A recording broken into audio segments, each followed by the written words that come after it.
In North Dakota and in Minnesota at this hour, Herculean efforts are underway to save lives and property.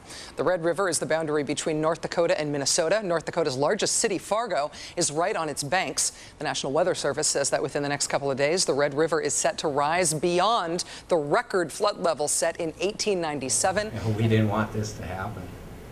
We wanted this river to be under control. But you got to do what you got to do and to help people. The work that they do, it's just incredible.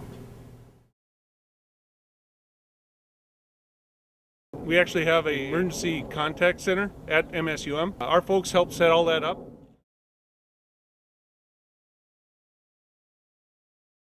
We set up a call center that will take down, did you have any damage?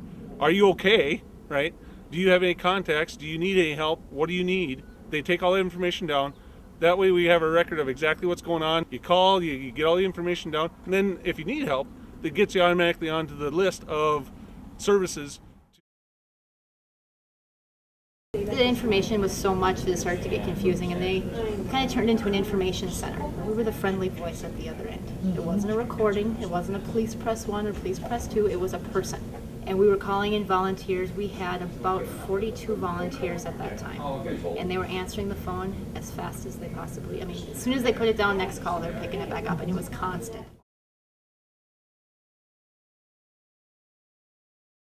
I was given the specs for it at 4:30, and we had to have this call center up and running by 7. I actually was at home sandbagging at that point in time.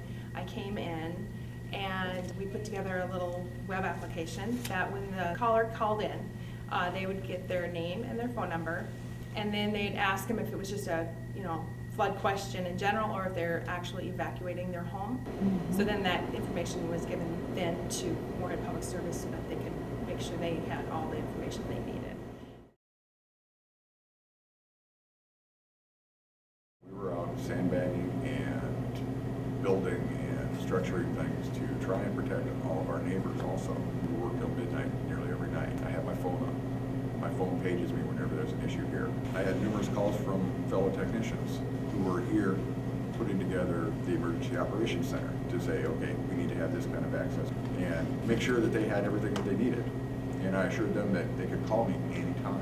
The members, I think, that belong to MAPE are in a situation that they're either out there, doing their job that's required of them. They're all going to be out there volunteering, because that's just the type of personality you get with city, state employees.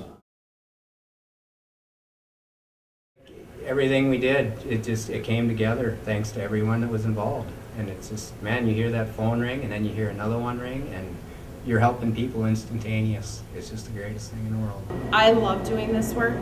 I love working with the students. If I can make something easier for the students, that's my whole goal and my job here. For the length of time that I have to take away from my battle, my fight, my personal battles and fight, which is what the flood was,